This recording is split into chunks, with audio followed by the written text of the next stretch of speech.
Hello, everyone, and welcome to the JFK Enduring Secret YouTube channel. Our YouTube channel is a companion production to our podcast of the same name, JFK, The Enduring Secret, which you can find on most popular podcast outlets. On the YouTube channel, we bring to the audience video episodes that we don't feature on the regular podcast channel. Episodes that include our series, Mysteries of the Enduring Secret, as well as coverage of other spellbinding topics, including interviews with JFK researchers and others connected to the case. Today, we engage in a captivating discussion with three distinguished guests, Jefferson Morley, Paul Bleau, and Jonathan Cairns. Before we introduce our guests, I'll say just a few words about the topic. For years, we have seen the results of public opinion polls in an attempt to determine what the American people at large believe about President Kennedy's assassination. Was it really the work of a lone nut, as the Warren Commission would have you believe? Or was it a conspiracy to assassinate? And worse yet, was it actually a coup d'etat? The opinion of the American people is what is ultimately important here, so it is not surprising that the organized question about it all has been laid at the feet of the American public, time and again. And the polls have varied over time, with events like Oliver Stone's JFK movie really moving the needle toward the conspiracy side of things when it comes to public opinion. But the truth about the matter is that very few people in the American public have studied the case in a great matter of depth. Don't get me wrong, there are a lot of Americans, and indeed world citizens, who are quite interested in finding out the truth, and that have been diligent in their reading and some even in original research. More than you think, really, and perhaps thanks to 20th century technology and the internet and the JFK Records Act, and the digital age in general, the truth is slowly coming together. But the truth about what the true experts really think in this case is a bit of a confusing mass. For years, the JFK assassination research community, faced with limited access to records and therefore a disproportionate need to speculate, has varied greatly in its beliefs, creating its own myths and actually undermining the very reason for being, to find the truth about just who killed JFK and why. But as the light dims some 60 years later on the original witnesses to the crime and its aftermath, something interesting is happening. With so much of the puzzle solved, consensus is evolving, and while there are still many things unknown, there also springs, in this new age, a fountain of hope. As the mountain of evidence begins to point generally in the same general direction. That means less controversy, perhaps, but it also has spawned a new question. With so much known now, why not ask the small coterie of individuals that currently possess a great deal of knowledge about the assassination? Ask them what they think, and do it in an organized fashion. An academic approach to conducting a survey or poll, if you will, and this time it won't just be the public at large, but it will be a sizable sampling of the JFK assassination research community. Well, researcher Paul Bleau and his colleagues have done just that, and they've done it to determine if there is consensus on many of the major aspects of this case, and also where things still differ. All of this done to help the research community figure out where it might concentrate its efforts next. Collectively, to accelerate the advancement around this last few puzzle pieces that are necessary to solve the who, the why, and the how that still seems to exist, at least in part, around the case. Today we engage with Paul Bleau in his research, but part of that research is to conduct discussions around the results with important members of the research community. And today, we have the distinguished Jefferson Morley with us, along with another accomplished researcher, Johnny Cairns. we get a chance to engage in a fascinating array of conversation around a myriad of topics, ranging from such subjects as Oswald's statements at the Dallas County Jail to the questions around Oswald's involvement in the intelligence community. There are no dull moments in this conversation, so stay tuned and keep listening. But before we get to the interview itself, let me introduce my three guests today and tell you a little bit about their backgrounds. First, let me introduce and tell you a little bit about Jefferson Morley, who is nothing short of an icon in the JFK research community. Jefferson Morley is a veteran Washington journalist and author whose novelistic nonfiction illuminates untold chapters in American history. He worked for 15 years as an editor and reporter at The Washington Post and thewashingtonpost.com. His articles have appeared in The Washington Post, The Washington Post Sunday Magazine, the New York Review of Books, The New Republic, Arms Control Today, and Just Security. He is also the editor of the JFK Facts blog. As plaintiff in the lawsuit Morley versus the CIA, Morley obtained long-suppressed records related to a CIA operation involving alleged assassin Lee Harvey Oswald. Morley is the author of a trilogy of spies. Our Man in Mexico, published in 2008, tells the story of Win Scott, the CIA's top man in Mexico in the turbulent 1960s. He's also written The Ghost in 2017, which traces the tragic arc of CIA counterintelligence chief James Angleton. And finally, Scorpion's Dance, published in 2022, which reveals the Machiavellian relationship between President Richard Nixon and CIA Director Richard Helms.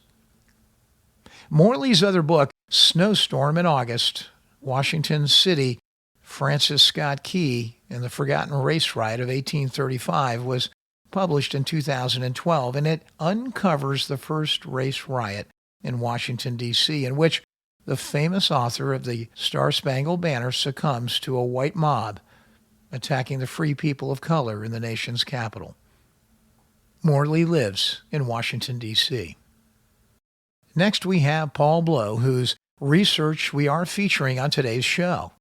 For those of you who have watched previous episodes of JFK, The Enduring Secret YouTube channel, you'll recognize Paul as one of the 5 co-authors of the book, JFK Chokeholds.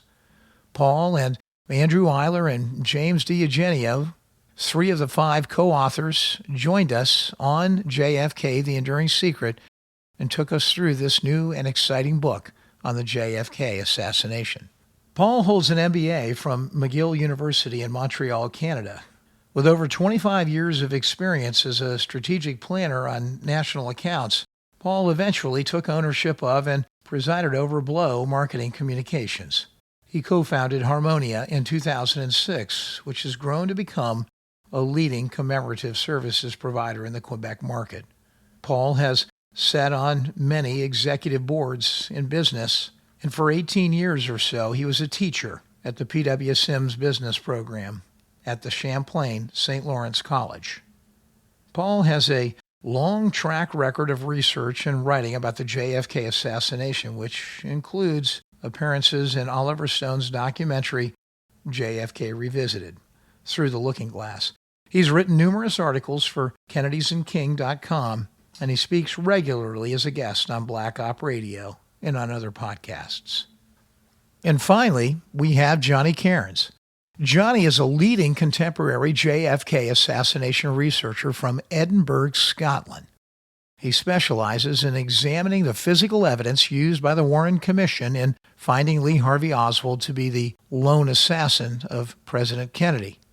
Cairns has contributed significantly to the ongoing investigation into the assassination, challenging key evidence dismissed, ignored, altered, and suppressed by the Warren Commission.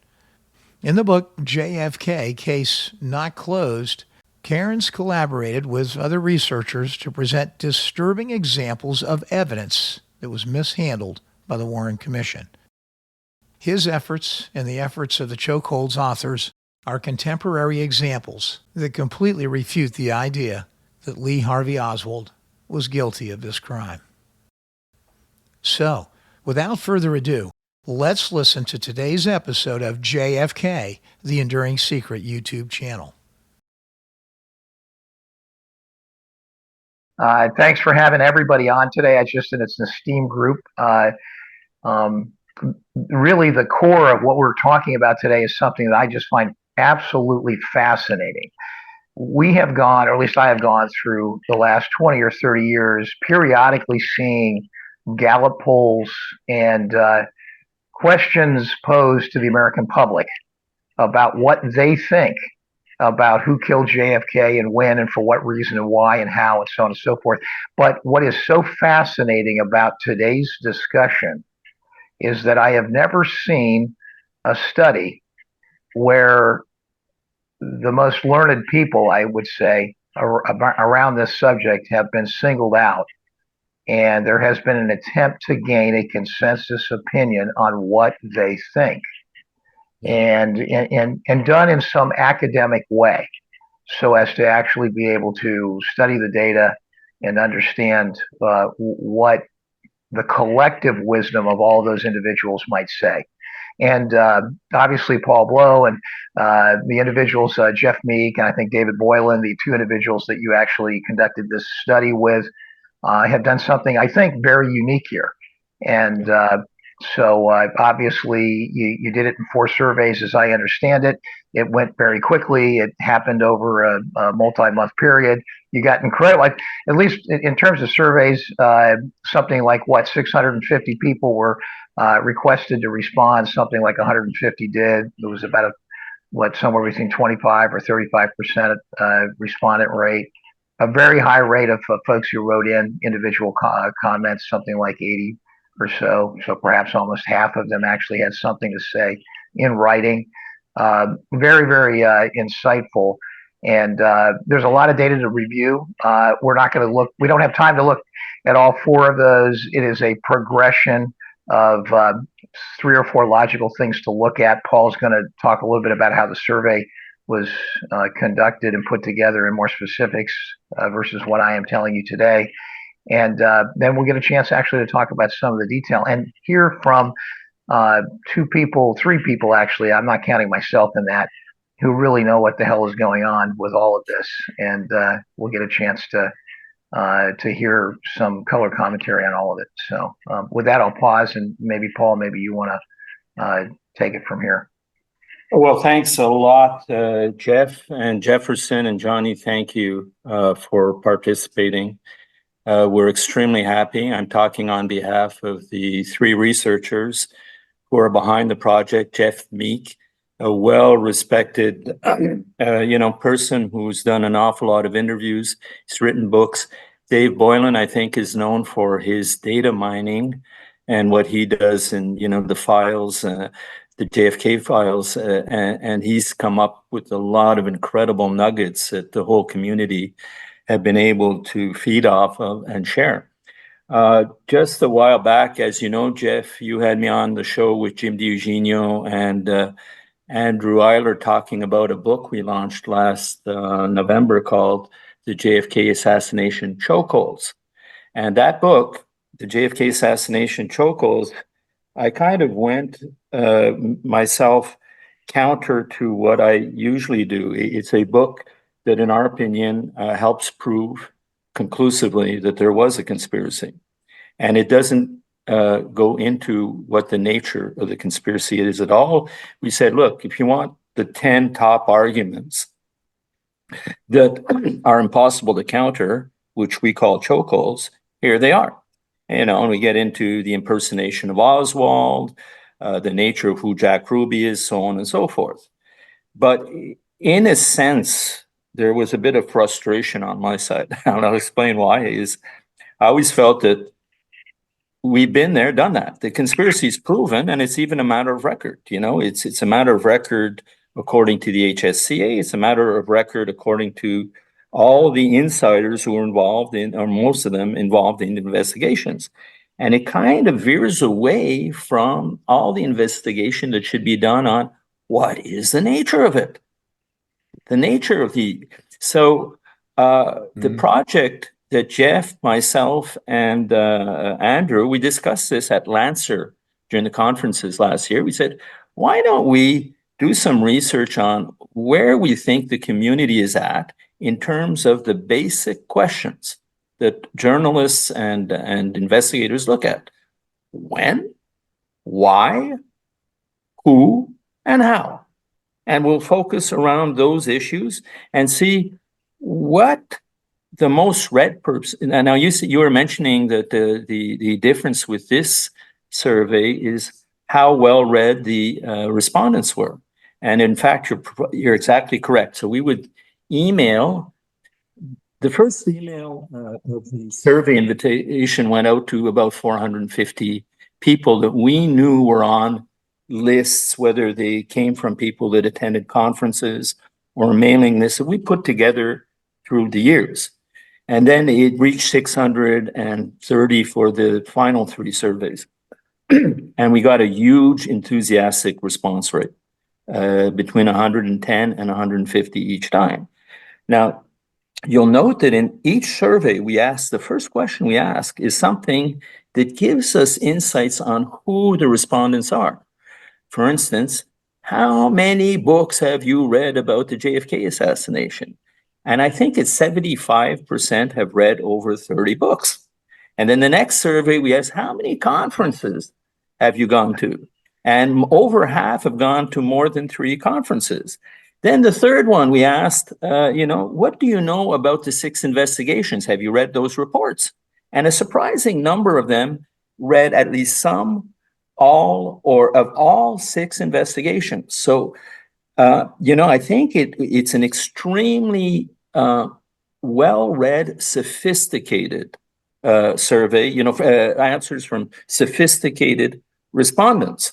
Now, does that mean we know what you can't determine what the conspiracy is with a straw hats? We know that. But what we're trying to do with this survey is say, okay, well, where do we mostly agree? And where are there differences? And there's if you look at the results, you will see that there's an amazing amount of, I would say, agreement on many points. There's areas that people have questions, say, hey, you know what? I don't know. And the I don't knows deal with certain profiles of people. And I think that this could be pretty important in terms of directing our research further. So in a nutshell, that's what we did with the surveys. But there's a second part. We said, okay, with these answers, let's do another form of research. And that research is professional interviews. And that's what we will do today. So a professional interview is sitting down with knowledgeable people like Jefferson, Johnny. We did John Newman, we did Jim DiEugenio, Larry Hancock, and others. And they weigh in on where their specific research brought them and why they came. So it's a bit more in depth, but with fewer people. So let me can I intervene here? I want to ask one question because I'm sure I'm going to forget it. This is really guess what happens when you get old, right? You gotta ask quickly or you'll forget. For both Jeff and Johnny, I myself am a storyteller. I'm not an original researcher. Obviously, look at a lot of documents. I own more than 250 JFK books. I have thousands of videos, thousands of documents, access to Mary Farrell, all the kinds of things that people would do when you do your research. How many, just because that was such an important criteria for this, how many books do you all possess, or how many books, maybe more importantly, have you all read? Is there a number, is there a metric for you all? And I don't profess to have read all my 250. I've read parts of almost every one of them, but not every one of them completely. I recently moved my office and got all my JFK books in one place for the first time. I didn't count them, but I have 8 shelves, and I would say there's 20 to 30 books per shelf. And then I've got a lot of documents and other types of material. And I haven't read all of those books through, but I've read most of them. So, I would say for me, it's a couple hundred books. Yeah, I'm not surprised to hear that. And it's probably, if we looked at the book listings, they would be very common. How about you, Johnny? My bookcase is in front of me right now, and I was just trying to give it a rough count. I've probably got somewhere in the region of about 120 to 150 books on it. I own a full set of the Warren Commission volumes with the report as well. I've got quite a lot of rare books, stuff like the book that Charles Wilbur done, J. Gary Shaw's Cover Up, etc. So yeah, I've got quite a good collection of books, and I like Jeff. I've not read all of them entirely through, but I definitely have read possibly the majority of them. My favourite being Excesses After the Fact by Sylvia Marr. I think I've read that one about 5 times. Great classic book. Yeah, a great classic book. Well, Jeff, I'll say I read maybe fewer, but I'd probably be in the 50. One other thing too, and I noticed this. Say that again, Jeff.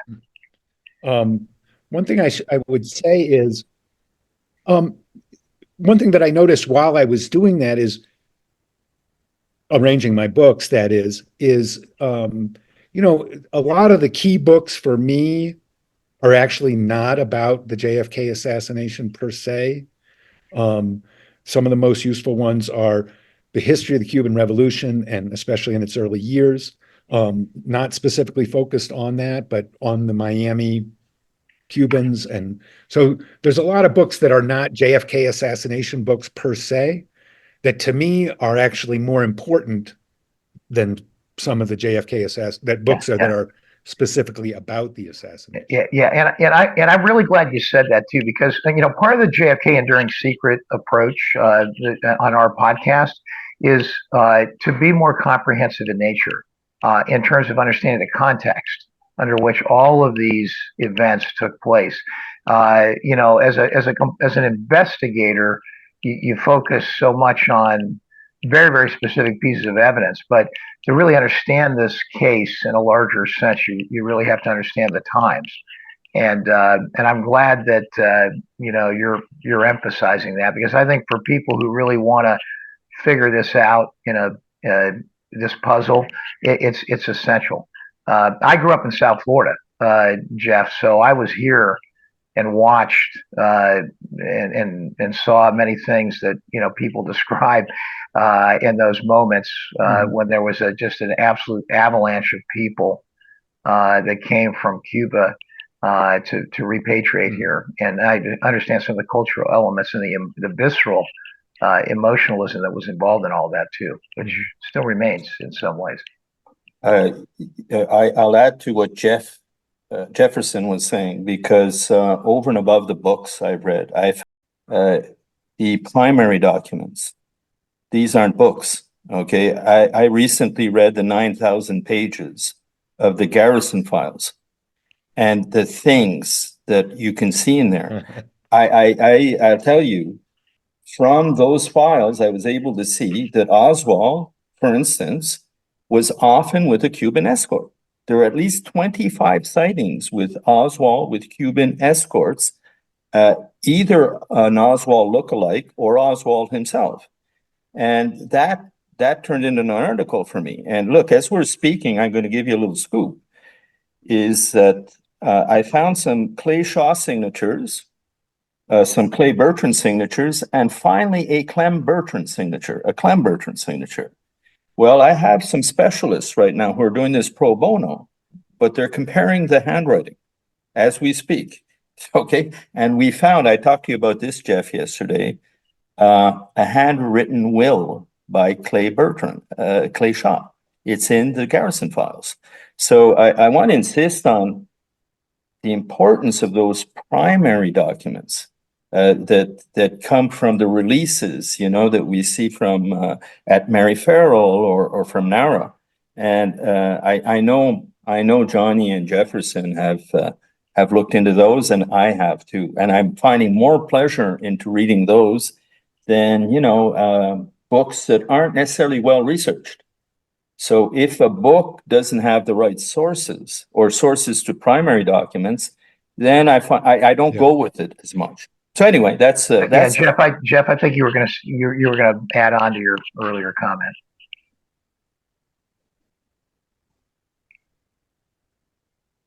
I was going to say, somebody told me recently that somebody's doing a history of J.M. Wayne, right?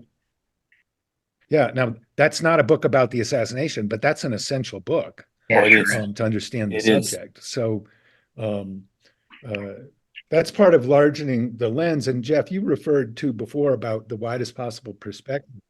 I also think, something that's been neglected is international perspective. The Cuban government still has a JFK file, a big one. And I talked to Fabian Escalante, who was the chief of counterintelligence for them, and he told me about it. And he was able to work in it. He didn't have control of it, and he didn't have access to it. And the government's not interested in showing it to any American. But it's an important part of the story that remains out there. And, it shouldn't be outside of our view just because it's outside of the United States. Am I recalling? I have really two comments on that, which I think are important. First, when we were talking about your documents, Johnny, and I want you to comment about this in just a second, because I know there were a lot of things published internationally that probably were perhaps more revealing early versus what got published in the U.S. Environment. Jeff, as I recall, there was, and I think it was right around 2000, a meeting in the Bahamas, was it, with certain participants from 1995. 95, with certain participants from the Cuban government that were there at the time and had access and understanding and knowledge. Yeah. You may want to comment on that. Fabian Escalante was one of them, and he came with one of his agents who assisted him. And then Escalante wrote a book based on their research. And there's, I think, actually, I don't know what's been retracted. He wrote a book right around the time of the Bahamas conference in 95 with a Brazilian journalist called Claudia Furiati. Mm-hmm.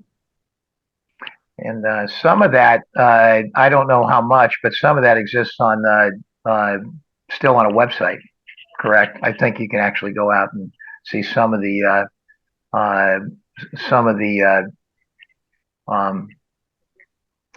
dictation from some of the meetings actually out there on a website. So there is quite a bit. How about Johnny? How about internationally? Do you have? I'm sure you have books in your collection actually that are probably ones that we don't have. Well, the first one that sprung to mind was this one by Leo Sauvage called The Oswald Affair. I think this was first published in French, and I think there was a bit of opposition and they had a bit of hardship about getting it published in the United States. Yeah. But this is one of the good books, one of the early really good books about the case. And I think the attitude, and certainly in Europe, about the assassination and the immediate aftermath was they were very, very skeptical about the lone assassin. They thought it was a conspiracy, or the majority of people in Europe did think it was a conspiracy. And I know Mark Lane, for example, when he was going around, he got his book published. He couldn't get it published in the United States. I think he found a publisher in London. And he was very warmly received when he was going on his speaking tours in Europe. And in fact, I think this was in 1964 because he got called back from Europe to testify to before the Warren Commission. And that's when, he was put on the lookout cards. And that's when he says his big famous speech about only in America, do I get put on the lookout cards and harassed. So the people in Europe were very interested in what happened to President Kennedy because there was a lot of respect for him. I've been in Berlin. I've stood on the steps of the town hall where President Kennedy made his famous speech, and that's called John F. Kennedy Platz. And I know here in the UK there is busts to President Kennedy, statues to him. And I know that there is a famous I think it was a monument unveiled to him. I think it was in '65 down in London, on the outskirts of London. And I know Jackie was there, Bobby was there, Teddy was there. So yeah, President Kennedy is loved all throughout Europe, and his legacy still endures. Awesome. As Jeff said, that's the source. I don't want to monopolize the time because I know that Paul wants to probably pivot to some of the information in the survey. I would say one more thing because I'm interested in Jeff's view of this too. The one more thing on the larger context. I just did 4 episodes on the Oxford riot, which, as you all know, occurred in '62, and it was what people mostly don't understand.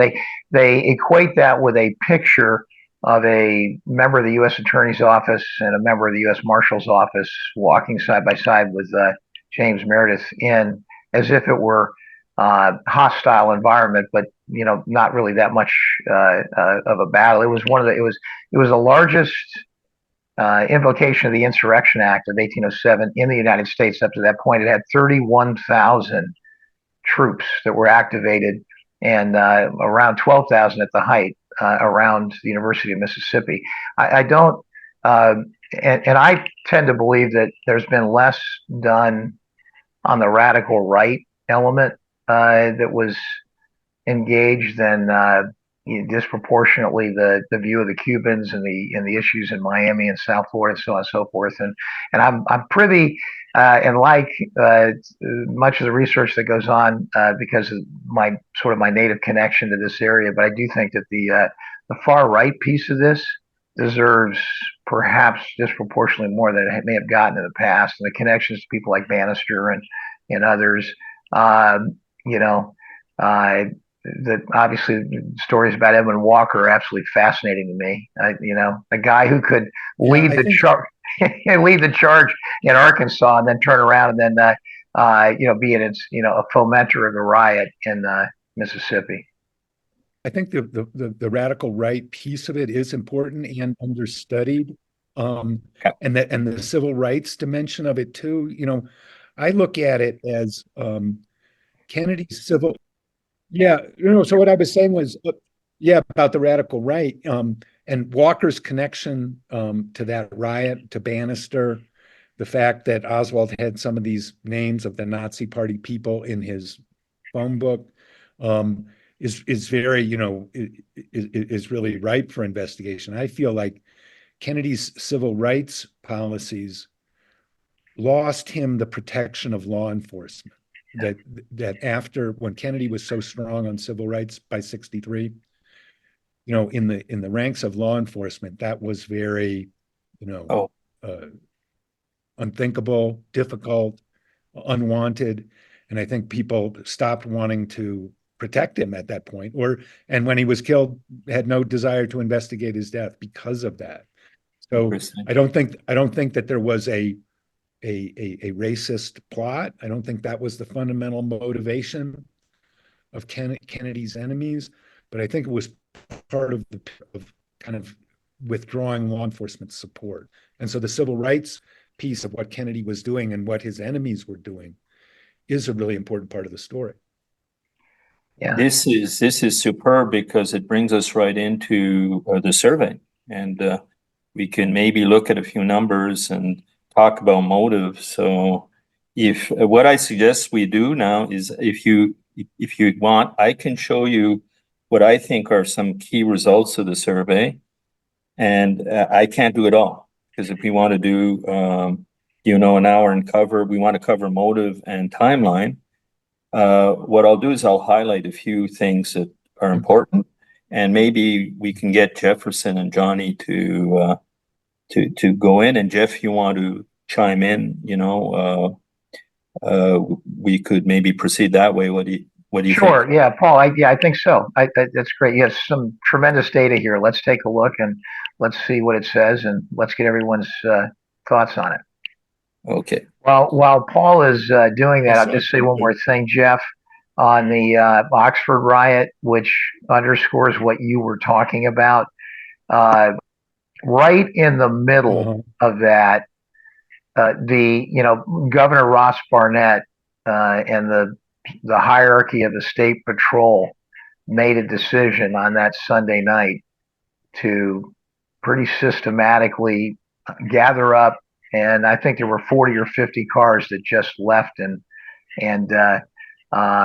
completely abdicated their responsibility for security that night before the troops came. It was a pretty amazing thing. And later in Mississippi, I think, and you may be familiar with this memo, but the FBI wrote a memo and sent it to the governor. It was multiple pages long of every one of the law enforcement officers that they were aware of that were members of the Klan. And it was a pretty amazing thing. Okay, I'd be ready to start. One thing I may suggest to your audience is if they want to follow in more detail and get more into depth, they could go to jfkchokeholds.com. They can go in the media section, and all 4 surveys are there. So if they want to get a closer look at what we'll be discussing today or follow while we're discussing, they may find that interesting. Now, as I mentioned, Paul, we had... sorry? But I was just going to add something to the civil rights questions just very briefly, if that's okay. The president's civil rights policy was highly praised by none other than Lee Oswald. He would tell people like George de Mohrenschildt, etc., that he thought the president was doing a great job in civil rights. And Oswald himself spoke out against against segregation. He was for equal rights for all people as well. So it's just an interesting caveat when you're speaking about civil rights. And you know what, Johnny? Wait till you see. We have a question about Oswald and motive that you're probably familiar with. But listen, so look, getting back, Jeff, to what we were mentioning, out of the 148 respondents, you can see that 65.1% read more than 30 books. All right. So we did that to establish how knowledgeable and try and clarify who the responders were. And then you have another 25% who read more than 10 books, between 10 and 30, which isn't negligible either. After that, we got into the subject matter of motive. And the first question that we looked into was, and here's the question: which of the choices below stands out as the top motive for assassinating JFK, right?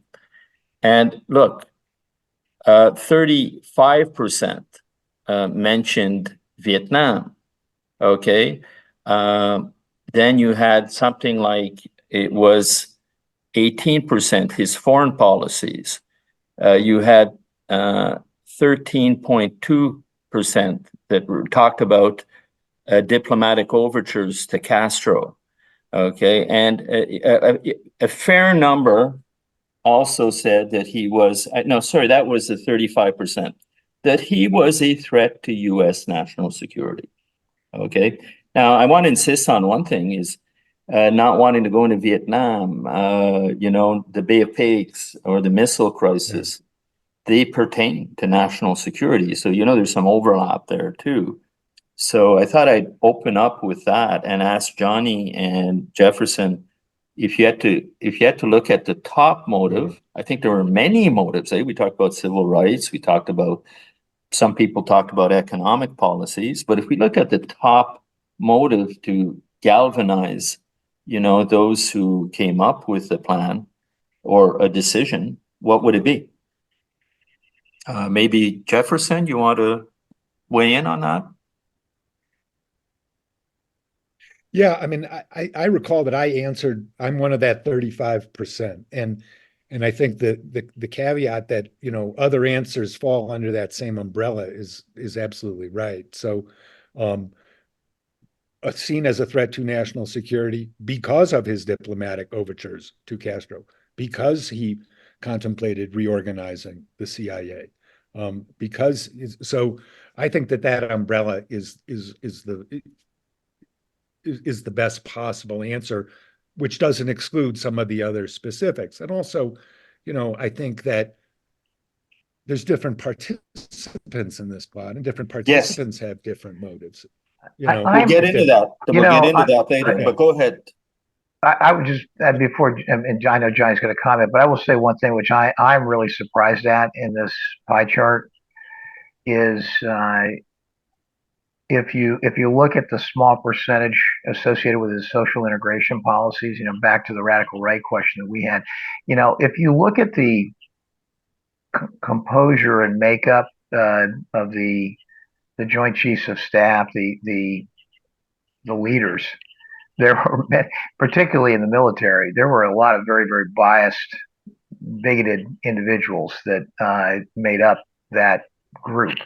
And it's interesting. I guess you could, if you had to pick, you might suggest that there were issues associated with his views on foreign policy, but it's hard in the human mind to disassociate how you feel about somebody when you don't like their very personal, views of integration and things like that, where you may feel quite differently. This is an interesting statistic, and I think it's very popular to say this, and I think it's probably true, but I think it's also very difficult to to make a distinguishment about how he felt, or how some of these people felt in total about the president and why. Oh, for sure. I think of it as, if you see the president, I was going to say, I think I think of the underlying, the civil rights revolution, the civil rights issue, the civil rights controversy is a kind of enabling factor, even if it's not the cause of it. It was another thing that Kennedy was doing that was way outside the norms that what people in power expected.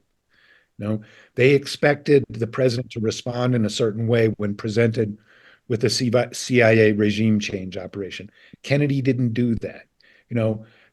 They had lived with the integration of the armed forces since 1948 with Harry Truman, but the Army did not want to be at the forefront of social change around racial issues, and the conservative and Southern cast of the military leadership is certainly relevant. I think that it's part of the bigger picture that would make a president vulnerable, and to a group that felt that they had some kind of cultural consensus behind what they were doing, that this was necessary to help the country, to save the country, to protect the country, that Kennedy was a threat in a variety of ways. And that I think that in 63, when he takes a very dovish turn in his foreign policy with the American University speech, the test ban treaty, the cracking down on the Cuban exiles, speech at the United Nations about the space race and going to the moon, these things put Kennedy as an outlier in the national security establishment. There'd never been a president. Certainly Truman and Eisenhower were not in that mold. And Kennedy was going to a place where presidents hadn't gone before, and he was taking the establishment with him. And he had a lot of prestige because of the Cuban Missile Crisis in particular. And so that was the threat. That's how I see it. Yeah, it's a great Johnny? Johnny? Yeah, I was one of the ones that did answer that he was a threat to the US national security. And there's a lot of things that come to mind when I was answering this question. One of them was when the president was sitting in a meeting with his national security advisors, and they were outlining their plan for a preemptive strike on the Soviet Union. And they were talking about that they were going to drop all these nuclear bombs. And the president got out of the meeting. He stood up and walked out, and he turned to, I think it was George Bundy, and he said, "And we call ourselves the human race." And I think for me, John Kennedy is a personal hero of mine. And and it's his humanity for me that sets him apart from most presidents. I think Robert Kennedy said in 13 Days, a book on the Cuban Missile Crisis, the thing that really haunted the president about this nuclear showdown with Russia was the thought of the deaths of all the children, who had no role, who had no say, who wouldn't be able to vote in an election. And that really, really troubled him. So yeah, I think he was looking for détente with the Soviet Union. I think the episode of the Cuban Missile Crisis really shocked and appalled both the president and Nikita Khrushchev. And I do think as well that the speech in June of 1963 at the American University was the kind of last straw for that, because he was calling on, he was basically advocating for peaceful coexistence with Russia. And there was a lot of people inside his cabinet that were starkly opposed to that. I think was it the general, he used to always smoke the cigars. I can't remember his name's just forgotten. LeMay, yeah. He says that this was worse than the appeasement of Hitler in Munich. You know what I mean? This was his attitude. This was the attitude of his Joint Chiefs of Staff. And, the president, of course, at the time of his death as well, was looking for détente with Castro. So, yeah, I think the type of the direction he was wanting to take the United States, that was just not acceptable to those hardline right wingers within his own government. Okay, awesome, guys. I'm going to give you a series of statistics, so we'll go through them. Just keep them in mind, because I'm going to have to change the file to get to another one. But survey asked the question: true or false? The plotters, in their own minds, felt their actions were patriotic, and then we say true or false. Look, 90% of the respondents responded that the plotters saw themselves as patriotic in carrying out, the conspiracy to the plot to kill Kennedy. Now, it may seem a little bit contradictory, but when we asked the question, they saw themselves also, they were self-centered, self-serving. Now, you can imagine the mafia saying, well, I wanted to remove him because they're putting so many of us in jail, or the CIA, saying, hey, you know what? They want to splinter us. And so anyway, keep these two statistics in mind. Now I'm going to go to the next file to go to some other stats. And maybe while you're contemplating that, the people who, according to the respondents, who had no motive to kill JFK include the Cubans, according to the respondents, the Russians, and Oswald. Oswald, according to the survey, they said, no, he liked Kennedy, So the question was, did Oswald like Kennedy? And only about 4 or 5% said he disliked Kennedy in the survey. But almost all, 75% said, no, he liked Kennedy. And Johnny, you were making a point about Oswald liking his civil rights policies. So maybe as I'm changing the files, why don't you discuss those two stats? I'm talking about the plotters seeing themselves as patriotic and Oswald having no motive. And I'll throw this in. Wesley Lieberman, who was in charge of trying to figure out motive towards the end of the Warren Commission, toiled at this and was only frustrated. So they came up with a cockamamia motive. But anyway, I'm throwing a little bit too much my opinion. So I'll let you guys discuss that as I'm changing files. I almost think it's an exaggeration to say that the Warren Commission had any motive. I mean, they said we can't find a motive, and then they offered a bunch of speculation, which was none of it was founded in fact. and certainly ignored the relevant facts. There are some statements where Oswald's hostile. He was opposed to U.S. policy in Cuba. But if you add up all the people who spent time with Oswald and their memories of what he said about Kennedy, some of them were, he's just another politician. He'll say whatever. He thought he was kind of ordinary, but he did particularly like the civil rights thing. And it's especially noteworthy for a white man from the South without a college education to be pro desegregation. That's a very strong stance that Oswald was taking. When he's arrested in New Orleans and he shows up, he goes over the court. It's a Jim Crow courtroom. He goes over and sits in the colored section. Yeah. And Carlos Bringuier says, this guy's a clever communist, because it was a nice piece of establishing who he was and what he was about. And people forget too that why was the Cuban Revolution a threat? Because Castro abolished racial segregation by decree overnight. And that was truly terrifying to Southerners, that a national leader would do that in a country just closer to them than the rest of the country. So the civil rights dimension of the Cuban Revolution, which was one reason why it was popular among college students, black and white, was a real factor in Cuba policy. And also we can see in how Oswald, perceived reality. And, the idea that you would assassinate a president you admired and then deny it, I mean, it's really improbable. Yeah. I mean, that's a great point, Jeff. It's interesting because so many people focus on the seizure of property in Cuba, over $1 billion worth of real estate. Much of it actually was owned by people who were in Texas. But the social element of that, as you just described, is a pretty big piece of it too. Yeah, in my opinion, the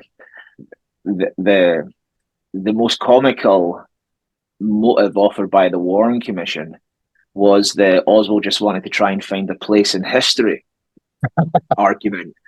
And every time I hear that argument, and I was in Dallas in November, I attended a night with Ruth Payne, and she was making the same argument that he just wanted to, find a place in the history books. The thing that I always keep on coming back to is this statement from Oswald. On Saturday, November 23rd, he's been led through the corridors of the Dallas City jail. And he says, I do not know what dispatches you people have been given, but I emphatically deny these charges. I don't have anything against anybody. I have not committed any acts of violence. Now, it's a strange stance to take, if you're trying to find a place in the history books. Also, as well, when Oswald is shot to death in the basement of the Dallas City jail, he's laid on the floor by a man called D.H. Combest. This man testifies before the Warren Commission, and Combest asks Oswald, is there anything you want to say? This is the time to do it, because you're dying, basically. And apparently Oswald looked at Combest and he just shook his head. And then that was him. He never regained consciousness. So that would have been the time to go, I've got nothing else to lose. I'm just going to say, yes, I did it. I made that declaration. But when the man knew he was dying, he again denied the killing, because he said no, he didn't want to say anything. So yeah, that's very strong statements of innocence, in my opinion. Those are excellent points, gentlemen. Thank you. I would add just a couple of things. I think Jim DiEugenio brought out that Michael Payne said that at one point in time, Oswald had a picture of JFK on a wall, and that Marina said that he rather liked JFK. Again, it's just amazing that we're identifying so much motive to the perpetrators and absolutely none to Oswald. Paul, if you look at the 6-part article that I done for Kennedy's and King, on the first section, I talk about, I think it's point number 1, it's Oswald's motive. and it's about the different statements made by, George de Mohrenschildt or Lillian Murray, etc., about these people testifying about Oswald's opinion about President Kennedy, and they all say that he did like him, and it's always something that I always go back to as well. It's why would Oswald kill President Kennedy so Lyndon Johnson could then take the presidency?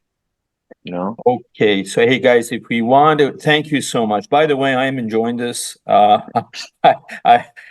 like talking sometimes, but I love listening and getting smart opinions. So thank you so much.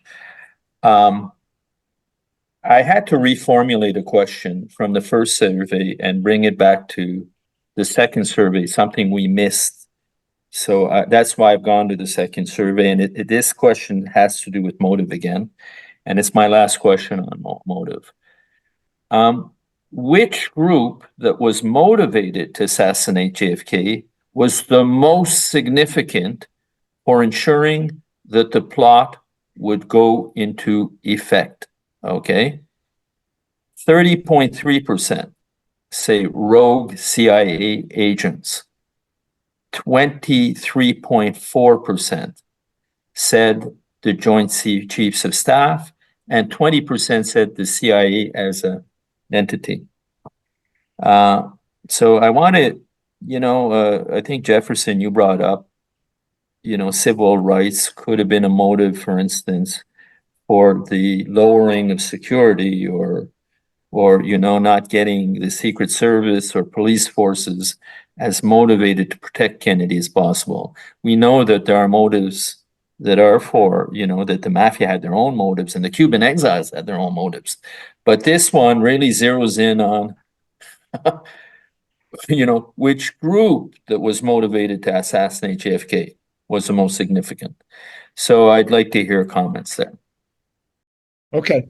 So, again, I think we have some overlapping answers here, which is if the Joint Chiefs of Staff were motivated to remove the president, they felt that was necessary, then rogue CIA agents might be emboldened by that attitude. And if we can separate the CIA as an institution from rogue actors, even people who were not rogue actors but were more institutional actors in the CIA, might have been inclined to go along. So, but over the years, I've come more to think that in thinking about, the CIA was only 16 years old in 1963.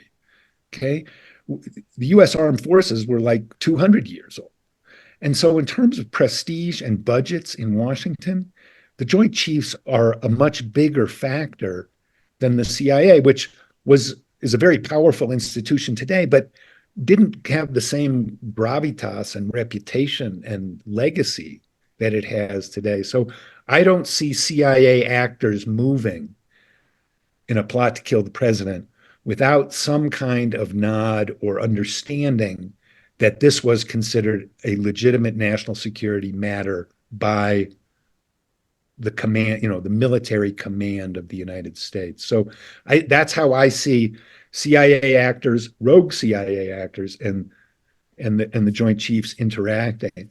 And I think, people say, oh, well, is James Angleton a rogue? I mean, does that make sense to talk about a very high officer as a rogue officer? Isn't he a representative of the institution? But senior officials like Angleton might have done something with the understanding that other people would go along, but not clearing them with it. And in fact, this is where I've come around to the view of Ralph Mowat Larson. The number of people who actually knew what was going to happen as the president's motorcade went into Dealey Plaza, I mean, it might have been 5 people in the entire universe. And other people played a role, unwitting or half-witting, or, don't tell me, but I'm doing this. And so, I don't think there's a simple dichotomy between a big plot and a small plot. A small plot could be enhanced, protected, and carried out by many actors who didn't know about it. So that's a complicated way of saying, I think that I look at this chart and I think the left half is the informative part. 50% are saying Joint Chiefs and rogue CIA actors. To me, that's probably where the real motive came from, is that half of the pie chart. Good. Johnny, do you want to weigh in? Yeah, I think I would agree with Jeff. I think that I remember what I voted on this question. I did go rogue CIA agents. I don't usually like to speculate on stuff, but yeah, I did say rogue CIA agents, and I think the CIA as a whole, it's just too big of an institution. There's no way.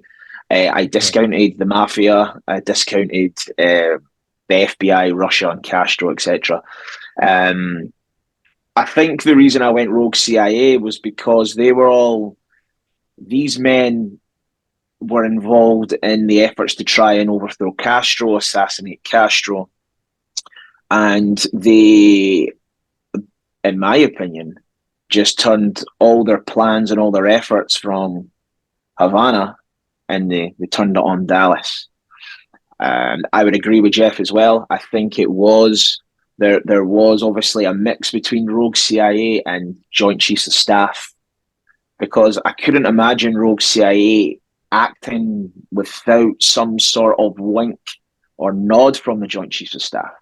Yeah. So yeah, I would definitely agree. It's the left-hand side of the pie chart for me. These are very, I think, very smart comments. Jeff, you have experience. I'm talking about Jeff Crudele here. Experience in the business world. Sometimes, when people come from various groups, you make a task force, right? So your task force doesn't mean that the forces behind, and you have to divide between orchestrating and deciding, and there's so many levels in the pyramid, right?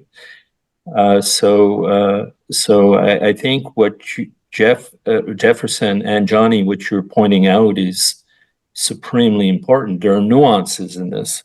There are very important nuances on, but like I'll just tell you one thing is when we discussed this with Jim DiGinio and Larry Hancock, they asked me, well, why didn't you put in what Garrison called the Cold War establishment, and what maybe Eisenhower called the industrial military complex decided? It's sort of, these are vague terms, right? But what it kind of suggests is, leaders,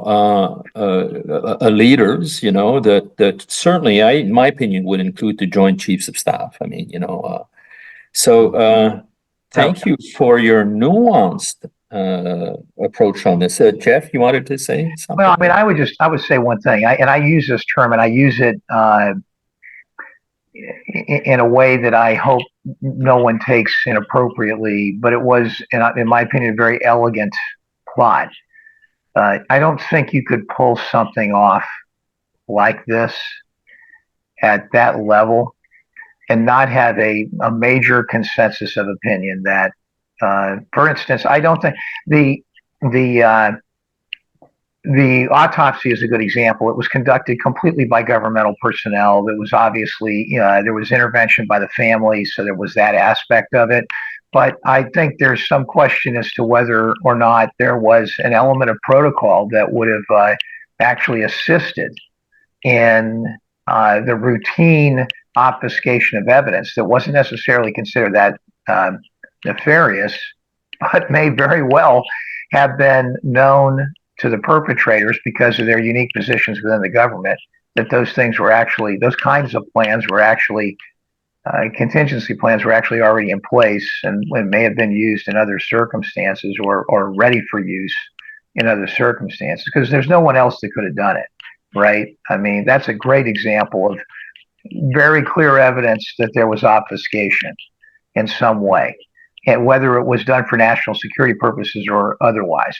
So to be able to pull all of this off, whether it was the Warren Commission or whether it was the FBI's approach to the investigation, all of these things, which are massive in their involvement and importance to some extent, it had to be done by those with trained eyes as to how all this would fall in place, whether it fell in place innocuously as a result of how the government machinery works almost automatically in a circumstance like this, or whether it was very well planned, parts of it and the whole.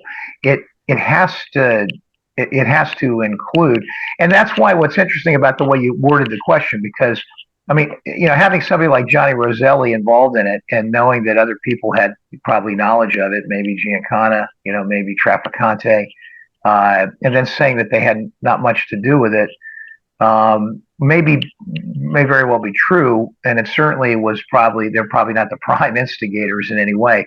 But these characters, and I can tell you, if you ran around in South Florida in 1950 or 1960, you might be able to find one of the CIA guys and one of the mafia guys sitting at the Yankee Clipper together on Fort Lauderdale Beach or something. Yeah. I mean, the bottom line of it wasn't like these guys didn't all know each other. They all knew each other, and they did stuff together. And they were in a very informal, a very informal, in some cases perhaps you might call a business formal relationship with one another.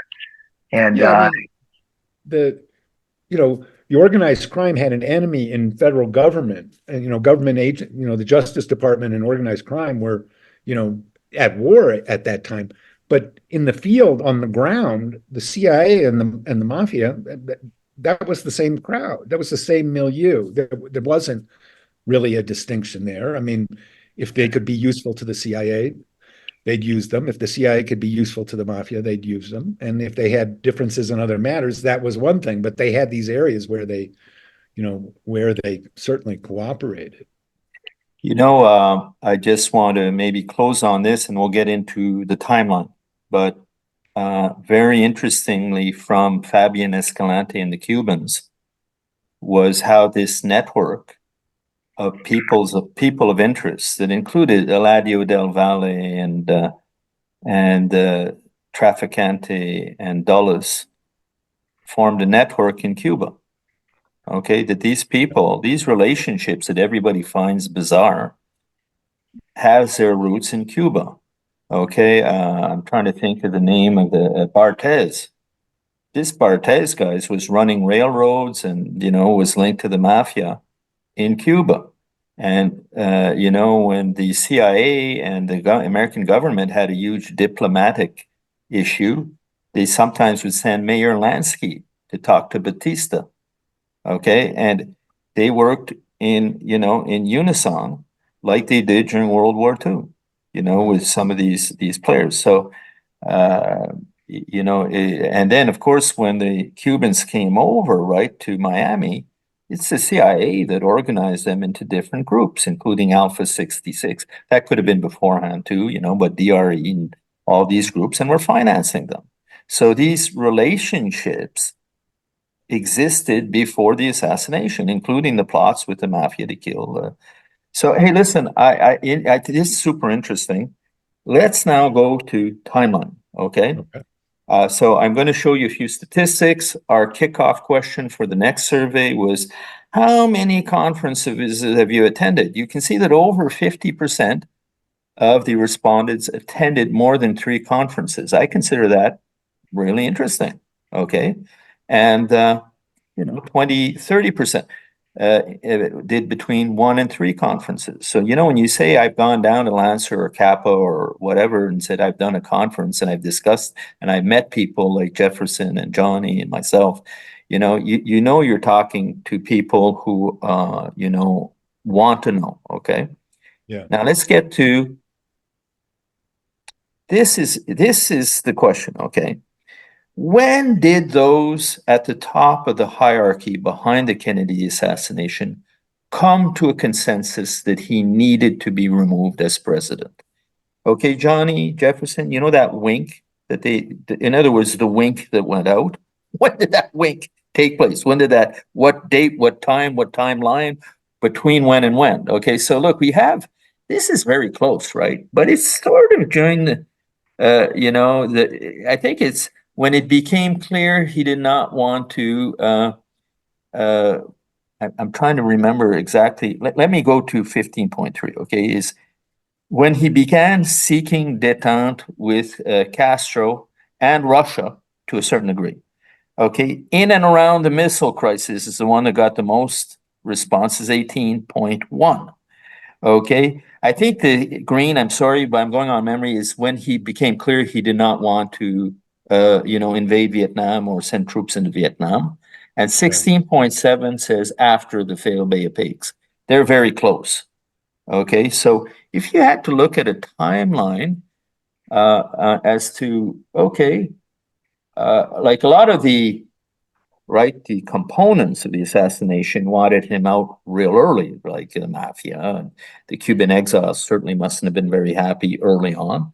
But now we're getting to a consensus among those who gave the wink or gave the reassurance to the people who would do it that, hey, you know what, we'll have your backs. Okay, so any thoughts on timeline, guys? Well, I'm gonna make a comment first because I'm interested in both what Jeff and Johnny think of this. But to me, the starting right off the bat with the Bay of Pigs and how what a disaster that was, and quite frankly, I think a lot of people believe that you may not have had a missile crisis if you wouldn't have had a Bay of Pigs. And so the two, I think, are almost inextricably linked in many ways.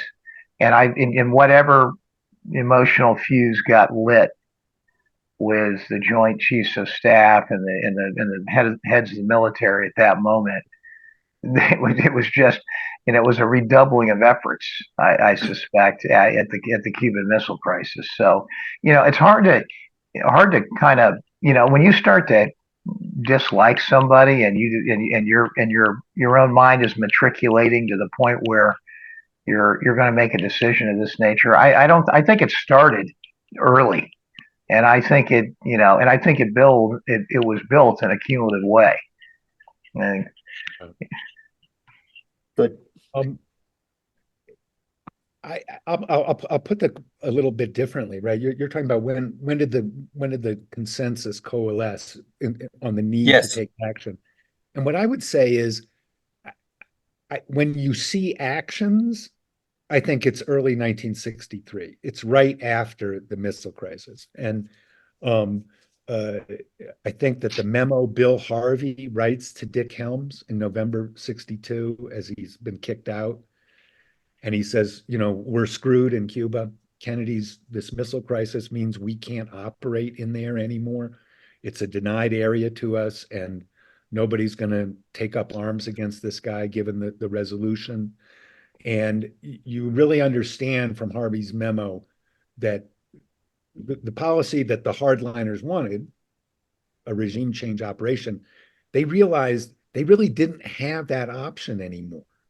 They'd failed at the Bay of Pigs. They didn't get the invasion at the missile crisis. And their ability to operate in Cuba after the missile crisis was really at an end. And I think that's when the coalition, the consensus comes together.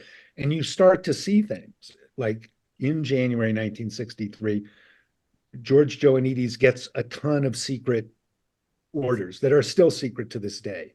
And that's the operation that's going to envelop Oswald later in the year. And so, and then you see right after Kennedy and the Kennedys crack down on the exiles in early April 1963, right after that, the Joint Chiefs come together on May 1st and they reapprove Operation Northwoods. This is a key point about Northwoods. It's often dated to 1962, but the papers that we got show that Lemnitzer pushed it and revived it in May of '63. So I think that's when the events actually, people begin to act, and is the early months of '63. Of course, the background of the disappointments that had preceded in the missile crisis, contributed to that. So, but I think the tipping point was early 63. Johnny, what do you think? Yeah, I agree. I think the plan, or certainly the murmurings, started happening after the missile crisis. And just to go back to the Bay of Pigs for a minute, the president learnt a valuable lesson after the Bay of Pigs, and he learned not to trust the information that he was getting from the Central Intelligence Agency, for example. That's why, obviously, Richard Bissell lost his job, Charles Cabell lost his job, and so did, I forgot, what's his name again? Dulles. He sat on the wall. Dulles, yeah, God. So, and Dulles lost his job as well. So obviously the president, he was very skeptical about the information and he was receiving after the Bay Pigs. So after the missile crisis, okay, where he is basically being backed into a corner by his advisors, and it's obviously the back channel communications that saved the day. The president obviously, the Joint Chiefs of Staff, they were obviously furious. They did say, LeMay said this was worse than the appeasement at Munich for Hitler. And I think that's when really the plot kind of got serious after that. Yeah. And in my opinion, I think the last straw was the speech at American University. Yeah. Oh, what date was that again, Johnny, for the audience? That was... Sorry, Jeff. No, I've just June 10th, 1963. Correct. Yeah. Okay. Yeah, I think that's right. Just to go back to the Joint Chiefs for a second, also to understand their reaction. I read the official history of the Joint Chiefs is a very interesting document, and it really lays out how dismayed the Joint Chiefs were, and even the official history says the relations between the Joint Chiefs and the president hit an all-time low in 1963. Kennedy and his generals were completely alienated from each other. And an important thing to understand about the missile crisis is LeMay and those guys, they heard about the resolution the same way the rest of the world did, on the radio. They really felt that Kennedy had bypassed the chain of command. And that's why he was a threat, because he had bypassed the chain of command in this moment of, making major strategic decisions. And he did it. And he said, you guys, I'm the commander in chief and I'm not listening to you. That was very shocking to them. That was incomprehensible to them. And that's why I think that's the moment when he really becomes perceived as a danger. And like I say, I think within, a few months, you start to see concrete actions being taken that will have big implications on November 22nd. The selection of Oswald as the target of manipulation, move to New Orleans, all those, the acting happens in early 63. The decision, the feeling coalesced after the missile crisis. That's the way I see it. Jeff, this may be an obvious answer to you. I don't know, but it's the thing I always go back to is 63 was only 18 years after World War II, and we'd fought Korea afterwards, so we really were engaged in some level of war for almost up to about 10 years before that. These were a unique group. I mean, this is obviously the folks that are in those positions are the elders to some extent. They were war hardened by World War II. They'd seen what had happened. Even though the United States only lost about 250,000 people in that war, if you go all the way back to 20 and you bring yourself all the way up to that time frame in the early 50s, when you include all of the ancillary mortality, so to speak, there's somewhere between 60 and 80 million people who lost their lives. It was as close to Armageddon as you could get, and I'm not certain that you would, you have the same, if you fast forward into the 70s or 80s or 90s or even today, that you have the same kind of hardened, highly militarily conservative individuals. And this wasn't a faceless crime. This is a group of people with an incredible amount of power that had the ability to actually think and effectuate these kind of decisions. And as much as he was bypassing things, I mean, look at today's environment. I don't think it ever would have happened with a different group of characters in that moment. And I think this is very, very character specific. And Ralph Mowat Larson also had an interesting observation, I thought. He's a career CIA guy, and he thought that the people who did this had a bond that went way back, a bond that went back to being young men. That's the type of unity and consensus and focus. Only a group like that could bring that kind of intensity and focus to bear. And so, you think of the OSS crowd. I mean, that's a natural place where those kind of bonds were forged, where people felt they had won the war, they had defeated evil, and had that kind of cohesion and elan to pull off something very daring. Yeah, I wanted to chime in here. I think some of us in the research community are I would say a little oblivious or nonchalant about just how much could you trust the Russians. Now, what I mean by that is that right after World War II, Truman tried to profile Stalin. And the ambassador in Russia told him, he says, look, be careful. This guy is expansionistic. He just wants more and more and more. He cannot be trusted. So now what you have is the failed Bay of Pigs. And then the interpretation after the missile crisis, right? The interpretation by the populace in the US is, boy, Kennedy was a hero. He was brilliant.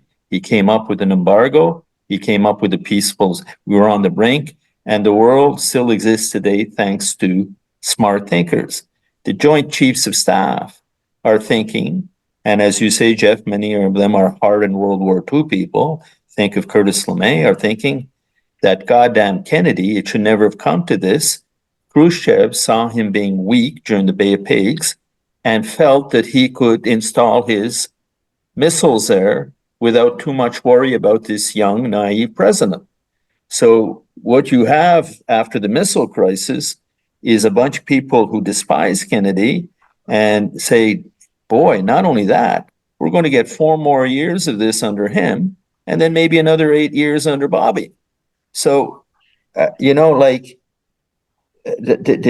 idea of having a Russian antenna 90 miles from American soil, you could tell that was a boil, a blister, that wouldn't go away for the the American military. So I'm just trying to, maybe put context on what was maybe going through the minds of people right after the missile crisis. So I think, Johnny and Jefferson, we'll get to you, Johnny. Your timeline makes sense. So go ahead, Johnny. I was just going to say, a great example of the tensions that existed between the president and the Joint Chiefs during the Cuban Missile Crisis is when Bobby is back channeling, I think it was to Dobrynin, and they were basically relaying the information to the Russians that a coup against President Kennedy could be imminent. They just didn't know how much time they had left. Oh, of course. That's a good point. Yeah. Yeah, and I always found that was to be particularly fascinating as well. And so, there was definitely the president wanted to go one way, the Joint Chiefs wanted to go another. And I think, I don't want to really butcher what President Kennedy said, but he said something along the lines of, if the Joint Chiefs get their way, there'll be nobody left alive to tell them they were wrong. So, so he obviously chose he chose the diplomatic route during the Cuban Missile Crisis, and really, we're having this conversation today because of the actions of President Kennedy during that time. Yeah. Should we go on to the next point, guys? And we'll be able to, I'm going to, a lot of my questions that followed were, okay, this is when the decision coalesced, then we get into, when did the tactics start taking place? And then we get into when did the attempts to kill Kennedy begin? Okay, so I'll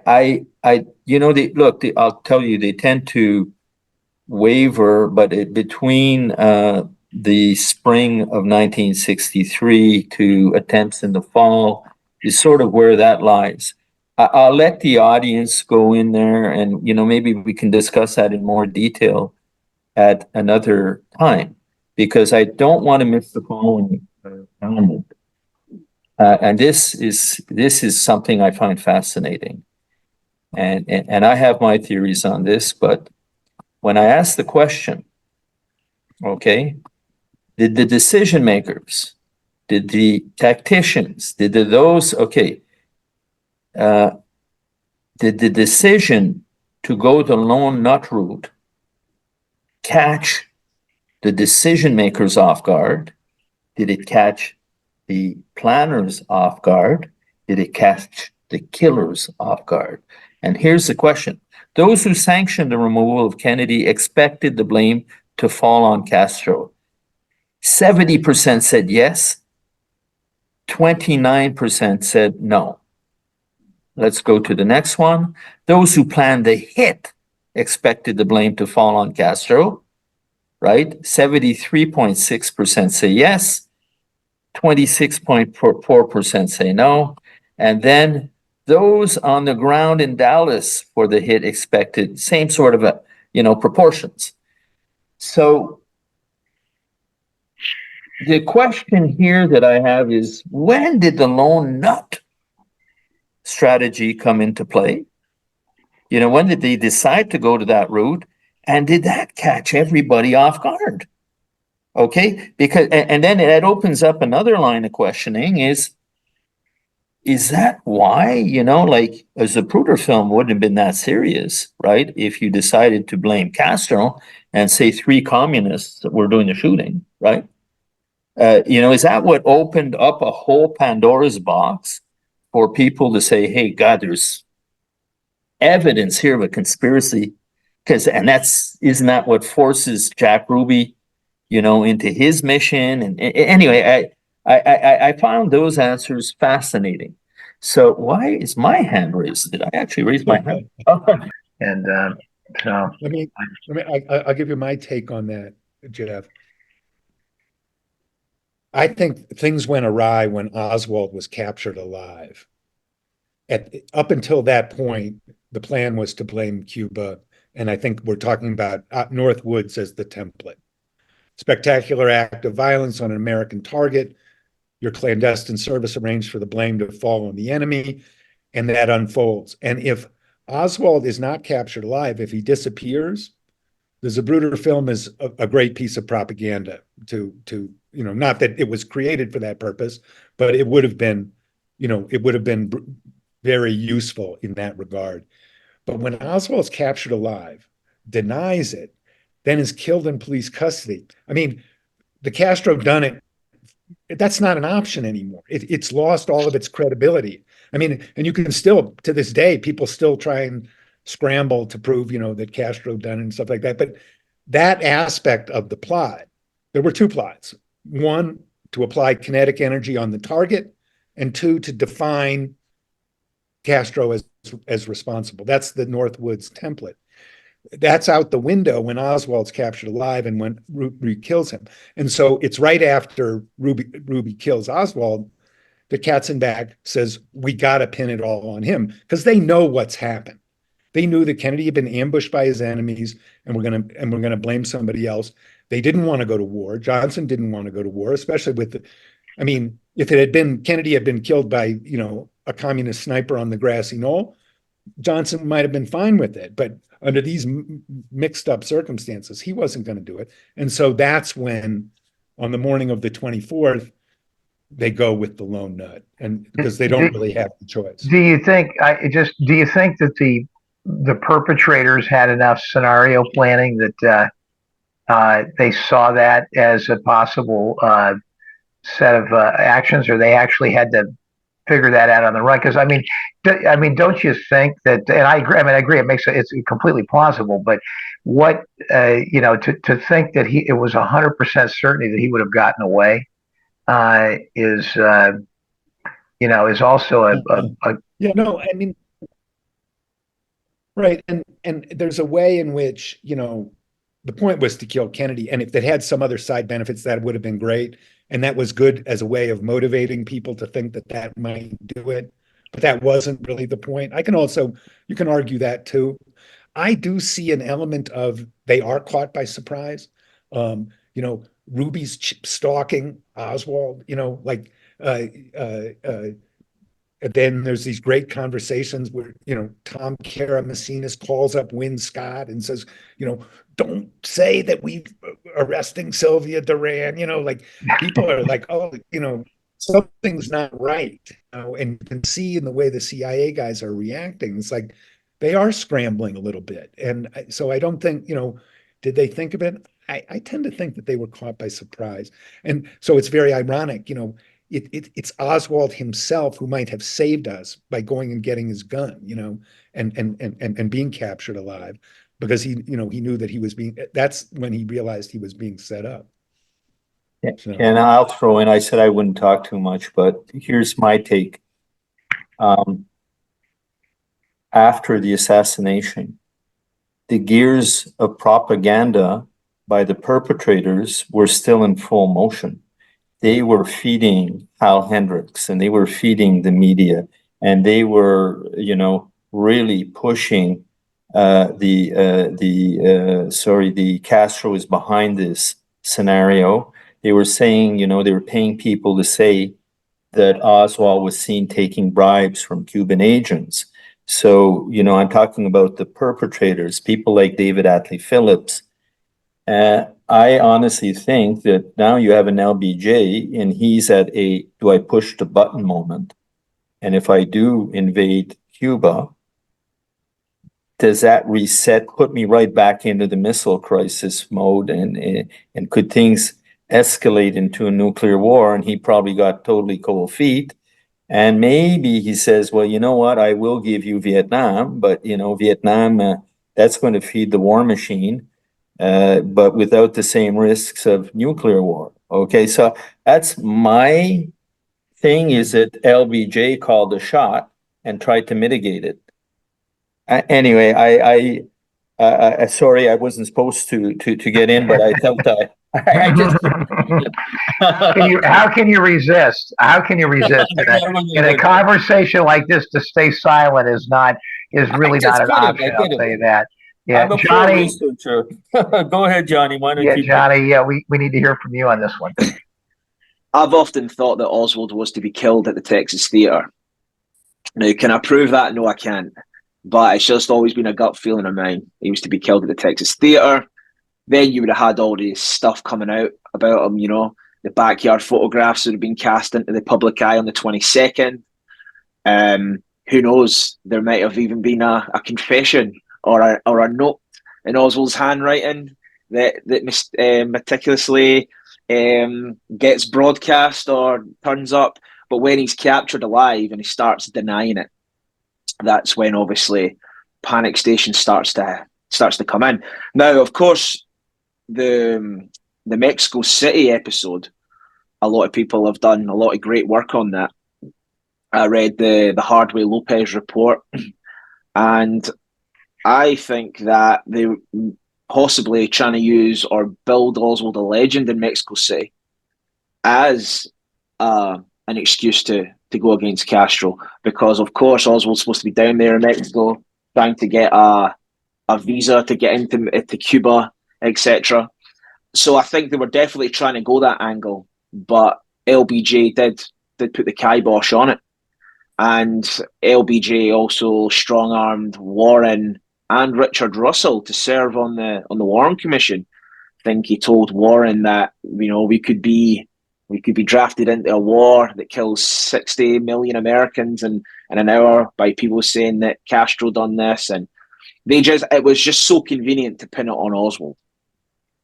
And I want to sorry, add Jeff. one thing about that.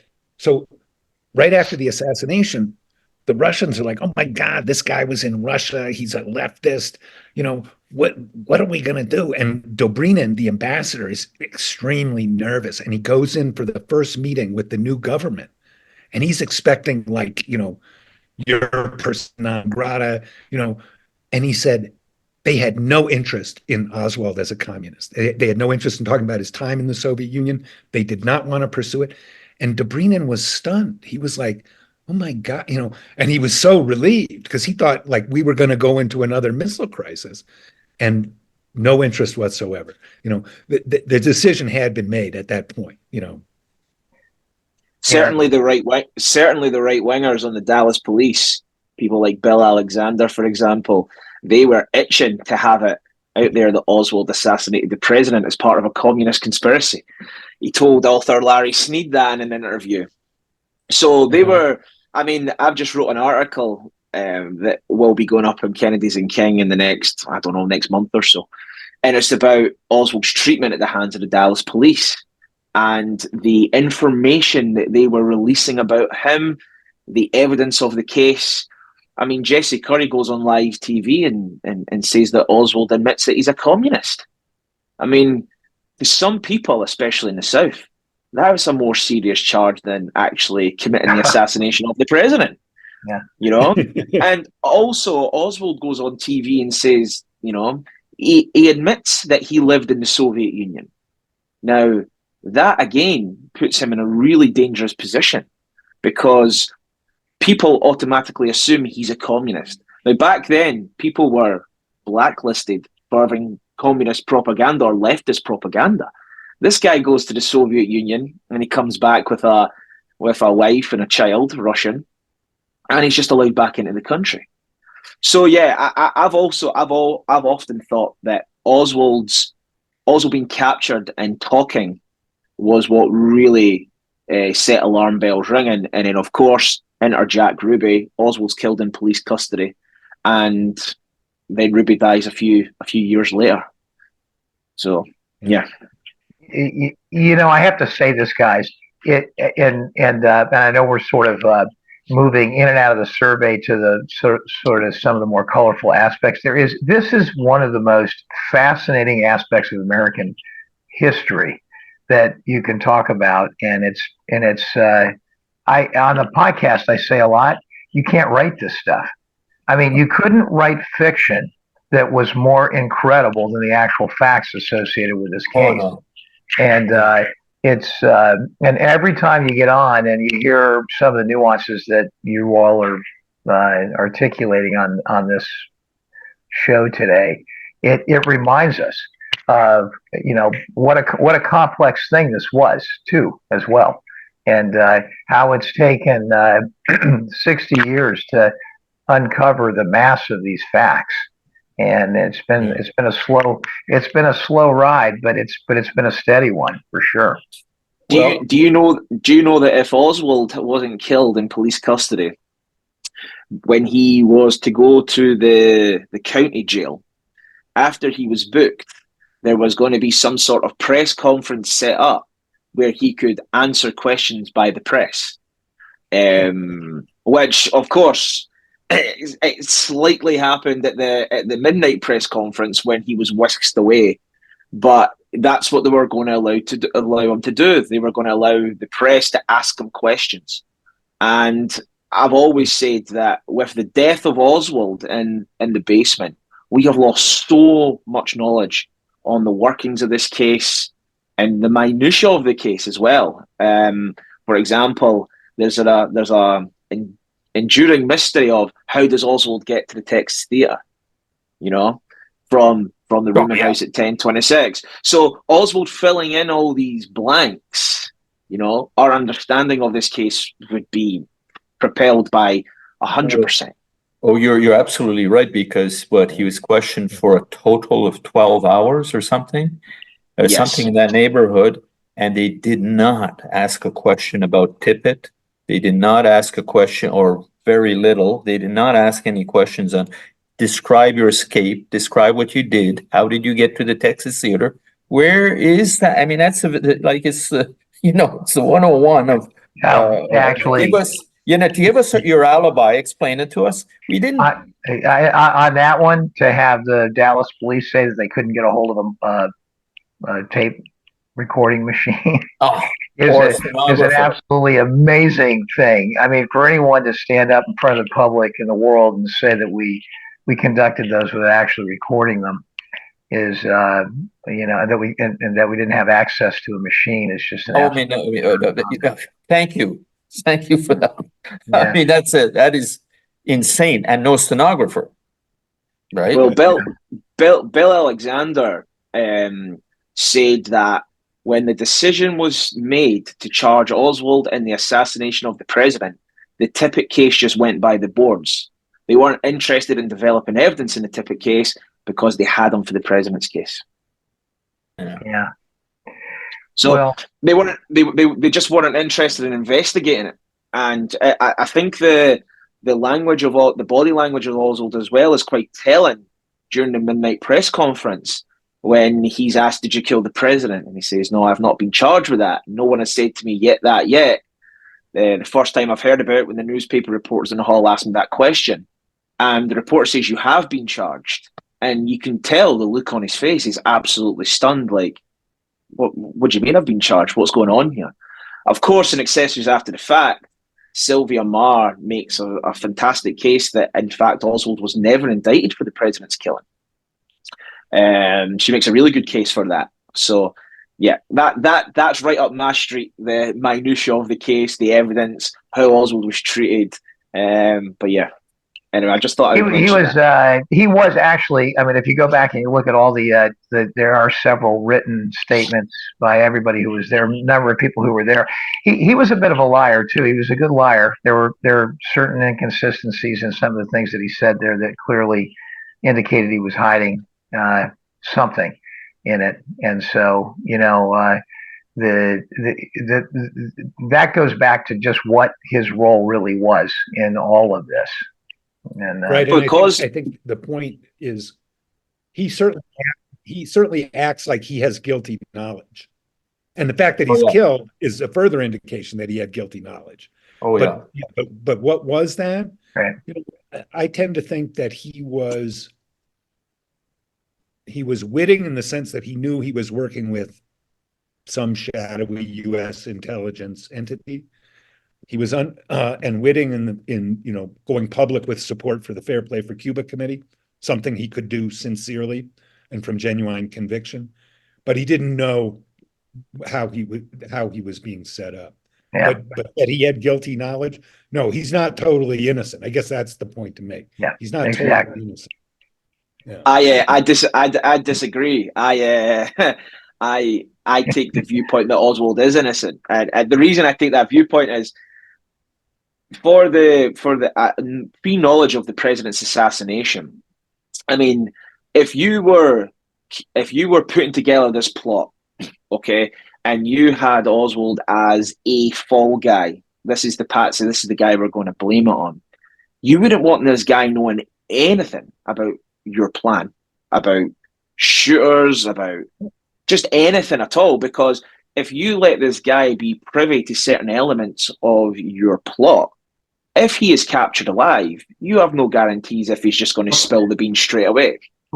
So I've always said that Oswald was an unwitting participant in the assassination, because of course as well, if he gets cold feet, if he knows something's going to happen and he catches wind that, you know, he might be blamed, or the fact that something just doesn't seem right to him. Well, And he might then throw the whole plot into jeopardy by just walking outside or not turning up for work. You just never know. there's no doubt about that, Johnny. But I would say one thing that, and we're all speculating because I don't think there's really good evidence on much of any of this. But the reality is that there may have been there's discussions about false flag operations and the potential for a lot of things that he could have participated in, thinking that he was doing something quite consistent with the clandestine work that was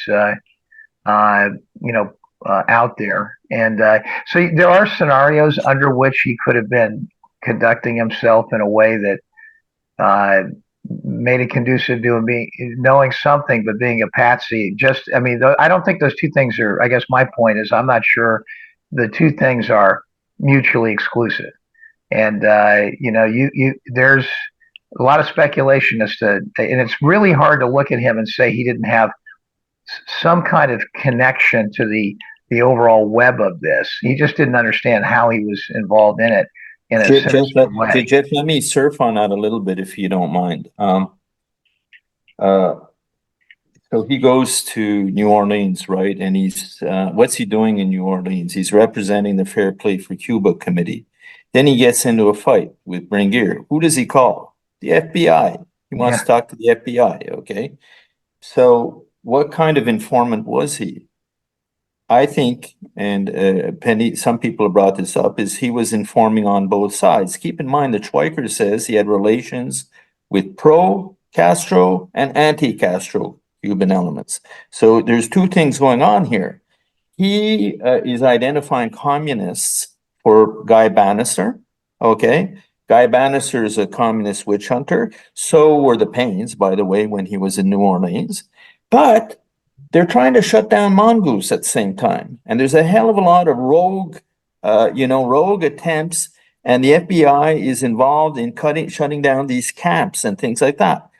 I think that the Cubans got onto him, okay, at one point and said, this guy's a snitch. Okay, he's a perfect fall guy. So, you can easily explain his involvement with people in the Cuban exile community by him trying to figure out what's going on in that world. If in fact his role as an informant is tell us the goings on in the Cuban exile community as a whole. So that's my view of, but then he's a perfect guy to railroad. He's probably hated, because if you're cutting down Mongoose and you're getting arms seized out of, and all that, you can be sure that the Cubans mustn't like this guy. Yeah. Well, everybody, we're getting on to almost 2 hours here, and I honestly, it's been fascinating, and actually, I could probably do this for the rest of the day, but I suspect we all have something else on our calendars. It's been it's been informative, Paul, and I hope you keep it up. Before we finish up, I think if we could all get perhaps a last word on this, I'd love to hear anything you all would like to say, whether it's about the work that Paul's doing or otherwise on the show. I'm really, again, very appreciative that Johnny and Jeff and Paul, all of you could come on. I know it's a Sunday, and I know it's a weekend, and you're probably having to dedicate a large portion of an important day off, hopefully, or day of rest to this. So thank you for doing it when it was convenient for me. So well, thanks for having us on. Really appreciate it. So I'll just say one thing. I really appreciate being on your show, Jeff. I think your podcast is incredible, just in its depth and productivity and professionalism. And I think you're right. Paul's survey is really unique. And I think that it speaks to something that I want to emphasize in kind of framing the issue for a larger audience, which is, there's a really solid, intellectually respectable argument here. I mean, and so now the Kennedy assassination debate, the people who still believe the government theory, they just don't want to talk about this because there's too many things to explain. And so the argument is just, a little man killed a big man, get over it. I mean, they really don't have anything else to say now. So even when you have a very powerful piece of evidence like the documentary What the Doctors Saw, you know, they don't even engage it because it's hopeless. They know that they're not going to be convincing. So that's one part of it, and that's still held on to by people in the government and major media in a big way. But this body of evidence, it has to be confronted at some time by scholars and students, and it is being confronted. And now we see just how strong it is. These are very well informed people, us JFK researchers. It's not 10 or 20 people. We haven't been led astray by Oliver Stone. He's not particularly important in our thinking. We've developed a really big body of evidence. We're not sure about certain things. That's natural in a covert operation designed to be plausibly deniable. It's going to be hard to figure out. But your survey really shows the maturity, I think, of the JFK research community. I think that would be my bottom line. That's why it's important. So thank you. Well, if I may, first of all, Jeff, thank you so much for having us on. I mean, it's fantastic. And Jefferson and Johnny, I don't know that I've been in a discussion where I felt, so inspired. And I just listen and I get these nuggets of information that I say, okay, I didn't know this. I didn't know that. So if I have a message for the audience is, don't stay steadfast on your positions. They should evolve all the time. We don't have all the information. The second thing, when they ask you, when will they solve this? Answer, it has been solved, partially. Partially. We have a good idea of what happened. We don't have a definite answer. We may never be able to prove it in a court of law, but it goes a hell of a lot farther than a lone nut getting 3 lone shots off. And finally, guys, there's 2 other surveys out there. We're going to get into the how and the who. And if ever there's a second part 2 on Jeff's show or another, anyway, I would love to pick up this discussion because I think this is, invaluable for, getting a much better feel for the situation. So that's what I want to say. Thank you. I learned a lot today, and already that makes me a winner. Yeah. And this is part of the research, this discussion. Believe me, Dave Boylan will be mopping up on this and looking. Jeff, you referred to some documents. You may get an email saying, could you tell us where we can find such a document? Because we want the documentary proof that backs up some of the things we're saying here. So that's what I wanted to say. Yeah, I just want to chip in and say that I think for anybody that's coming to the case new, I would always direct them in the form of analyze the evidence against Oswald. Because once you prove, once you really analyze this evidence and you know just how much the evidence is fraught with faulty police work, and just like fabricated evidence, for example, the paper bag. When the case against Oswald falls apart, then by default, it is the president was killed as a result of a conspiracy. So start with the evidence of this case, and there's so many rabbit holes with the JFK assassination. But if you can prove that the man who's been for 60 years, has been heralded as this malcontent assassin, when you know that's not the case, then the lone assassin theory falls apart. So yeah, that's what I would always say to people: concentrate on that aspect of the case, for sure. Yep, great piece of advice, Johnny. Thank you, and it's great to meet you. And I will just say, as a parting comment, I extend the invitation to all of you individually and collectively at any time if you want to be back on the show and use the venue as an opportunity to discuss any aspect of this or promote something that's important. Jeff, your work, in my opinion, has reignited a much larger community of listeners to understand that these events are not just part of the historical record of the 1960s, but they're actually, unfortunately, quite relevant in today's environment. And as the old adage goes, those that do not know the history of it are bound to repeat it. And we're in that estuary of time where that's so important. And Johnny, that's why I'm glad you're on the show too. I never like to guess anyone's age, but I would suspect that you are the youngest of the four of us. And to see someone with such a grasp of all of this generationally is pretty inspiring, actually. And so it's nice to see you as part of that coterie of people that will be coming along. Thanks, but I am slightly older than Paul. Yes, thank you for pointing that out. I was biting my lip on that one. Look, you know what? That's why you never guess anybody's age. Johnny's a great researcher, Matt Crumpton. And I just do want to say one last mention, because I am working with Jeff Meek and Dave Boylan on this, and they're behind the scenes, but they're doing a great job. Just Jeff Meek got a mandate from George magazine, and he's written 3 articles about the assassination.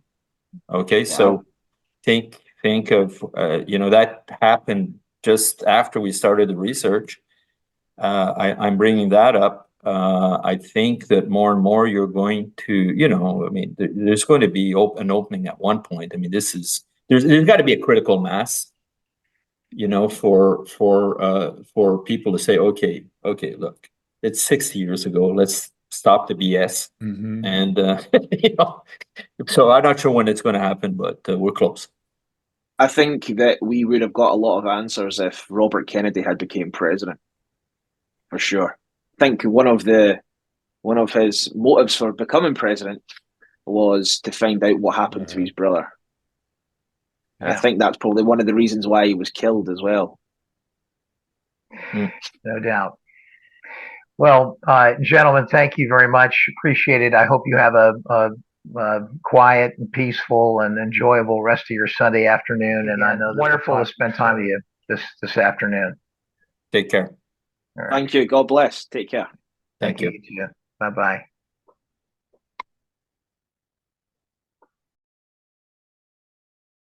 Thank you for listening to our latest episode of JFK, The Enduring Secret on the YouTube channel. Please don't forget to subscribe if you haven't done so already. And remember, you can find our companion podcast on any popular podcast outlet.